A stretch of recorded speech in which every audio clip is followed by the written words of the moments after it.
Hey everybody, hope you're all staying home, staying safe. Today's virtual tour, we're going to start on the second floor. We're going to start taking you through the girls' bedrooms. So, I am going to walk you up the grand staircase and we're going to go to the right.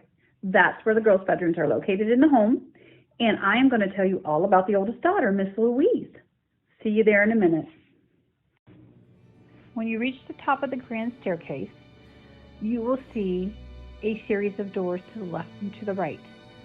The very first door to the right is the bedroom we're going to visit today. That was the bedroom of the oldest daughter, Louise. She was born June 8, 1875 in Niles, Ohio. She passed away August 23, 1960 in Townsend, Maryland. She was 85 when she passed away.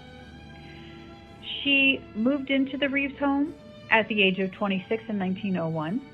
She actually was married in the Reeves home in the parlor to her husband, Otto Scheffer, May 18, 1904, making her 28 when she married. They had one son. His name was Thomas Scheffer, who married but had no children. He was born May 5, 1906.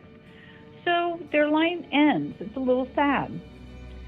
When you come to the Reeves, you actually meet us in the Carriage House. And when we exit the Carriage House, we always tell you about the three homes surrounding the Reeves home.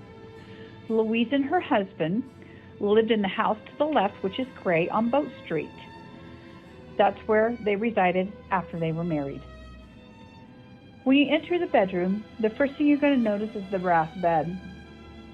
The brass bed is actually the oldest piece of furniture in the Reeves home. It belonged to Mr. and Mrs. Reeves and was used by them when they were first married. When they got a new bedroom suit, they passed the bed on to their daughter, Louise. You will also notice the woodwork upstairs is all painted white with gold. That was not done by Agnes.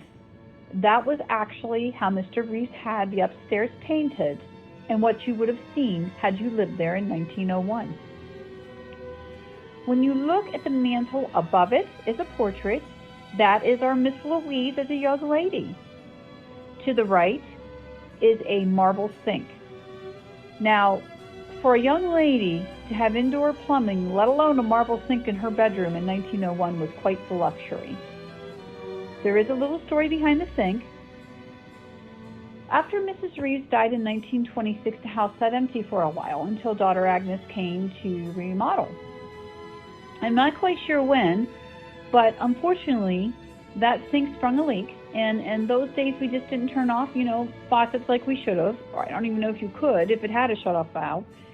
And because of that, the parquet flooring in Louise's bedroom was ruined. That is why we have the carpet. However, I am pretty certain that the flooring would have looked like the flooring that you see in the sitting room or Lillian's room.